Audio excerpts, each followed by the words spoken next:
Alice, you can go in. Oh yeah, get her.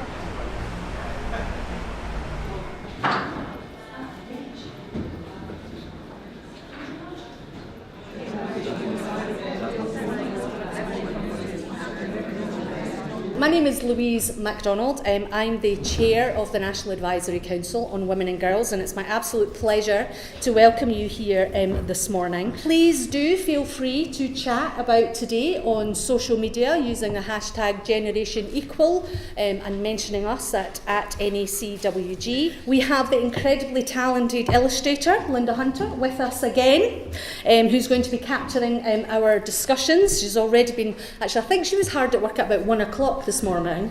I'm not going to tell you how I knew she was hard at work at 1 o'clock this morning, but she was. So please do go and chat to her during the breaks and so on, and engage with the work that is unfolding as she listens to our conversations this morning. Can I just check, how many of you have attended an Advisory Council Circle meeting before? Okay, good number, welcome back. So for the rest of you, this is your first time?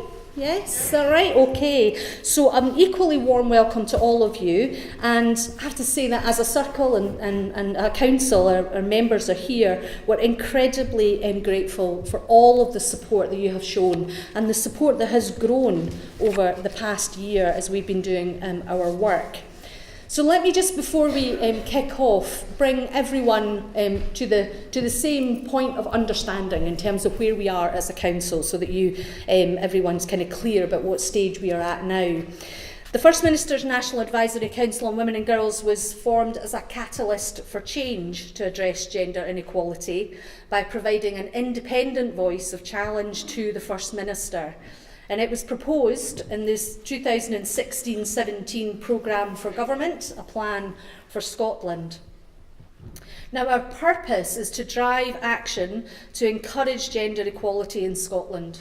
And our vision is for Scotland to be recognised as a world leader for our commitment and action towards realising an equal society where all women and girls can reach their true potential. We want gender inequality to become a historical curiosity, nothing less.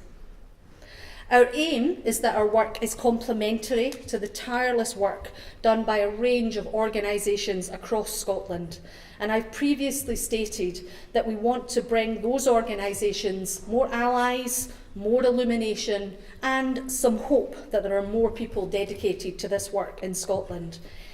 If you aren't aware of the work that's going on in communities across Scotland's front line on all aspects of gender, then please make it your priority to find out more and do what you can to support that work in whatever your role. Now, speaking of the programme for government, the new programme for government was announced last week, and it included a commitment that was a request from the First Minister's National Advisory Council on Women and Girls, and that was to ensure that going forward, every programme for government will be wholly gender sensitive. Now, the details of that are to be developed by the expert team at the Scottish Government Equality Unit over the coming months, but essentially it means that all submissions to future programmes for government will require to go through a robust process to ensure they are gender sensitive. I suppose in some ways it represents our first calling card, if you will, as a council, and we are pleased to see it receiving support from the First Minister and her team. Our inaugural meeting as a council took place last December, and that is when the Circle first met. And key questions were asked of the Circle that day, and based on the outputs, we formed our initial 3-year plan, agreeing our topics each year. So this year, 2018, we've been focusing on attitudes and culture change in public life, in work, and in learning systems. Next year, 2019, we're going to be looking at policy coherence. How is policy made, and do policies work against each other? And in 2020, we're then going to specifically focus on the potential for creating an intersectional gender architecture for Scotland. But of course, intersectionality is at the heart of all of the work that we're doing this year and next year too. Now, we've had really lively and rich sessions in March and June this year with our circle, where we've heard about attitudes and culture change from many perspectives, representing the rich intersectional nature of all those committed to being part of this change.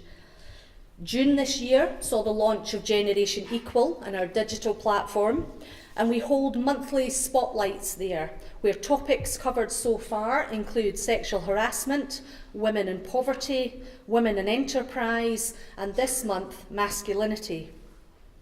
All the feedback that we receive on the site is summarised and shared with the Council and online.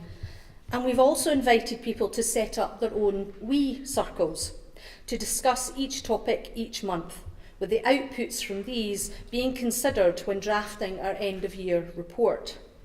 I have to give a special shout out here to Orkney Rape Crisis, who have been running their own WE circles since day one, or PD circles, as they call them in Orkney speak. I'm not supposed to have favourites as an independent chair, but there you go. They're amazing. They're just amazing. So if you and your organisation are not already taking forward WE circles, I think the hashtag is #BeLikeOrkney. Set one up. You can take one forward in your community or with friends. It doesn't have to be an organisation. If you already run a book club, give one of your meetings up once a month to come and do our WE circle instead. We'd love to hear from you. Now, today we're focused on this topic of attitudes and culture change, and this is our third and final meeting of 2018. We've considered everything that you have told us over this year so far. All of the insight has been gathered and collected and pulled together and synthesised, along with our final roundtable sessions today. That's going to take us into our report writing. And our report writing includes our recommendations to the First Minister.